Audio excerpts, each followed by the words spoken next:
Peut-être faites-vous partie de ces Français qui, de plus en plus nombreux, grignotent entre les repas et pourquoi pas en regardant France 2. Eh bien, écoutez, ce ne sont pas des occasions qui manquent, effectivement, de grignoter à toute heure. Mais est-ce que ces nouvelles habitudes alimentaires ont des conséquences sur votre santé? Oui, nous dit Christelle Ballesteros, qui a demandé, bien sûr, l'avis d'un médecin.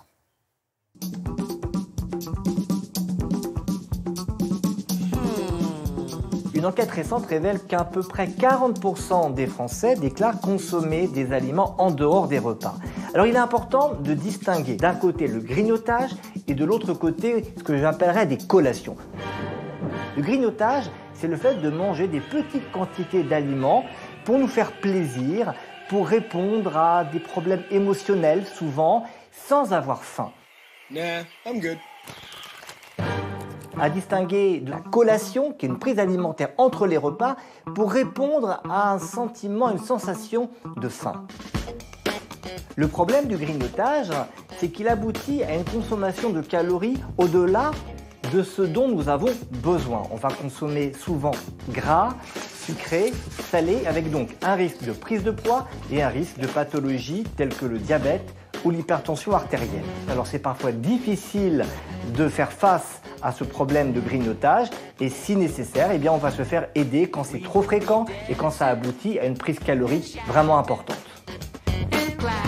A l'inverse, quand on consomme une collation en fin de matinée, en milieu ou fin d'après-midi parce qu'on a faim, il n'y a pas réellement de risque de prise de poids parce qu'on reste globalement sur la journée avec un apport calorique qui répond simplement aux besoins physiologiques de l'organisme en dehors des repas.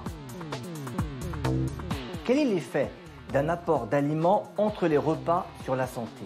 En dehors du problème de l'excès d'apport calorique, si on grignote régulièrement, eh bien, on se dit que d'un côté, ça peut être favorable de fractionner l'alimentation. Certaines études ont montré que ça aidait à la perte de poids sur la durée. Mais d'autres études ont montré qu'il n'était pas favorable d'amener dans le tube digestif et dans le sang des graisses et du sucre de façon continue et qu'il valait mieux avoir des périodes de jeûne d'au moins 6 heures entre les repas. Quelle collation on peut recommander?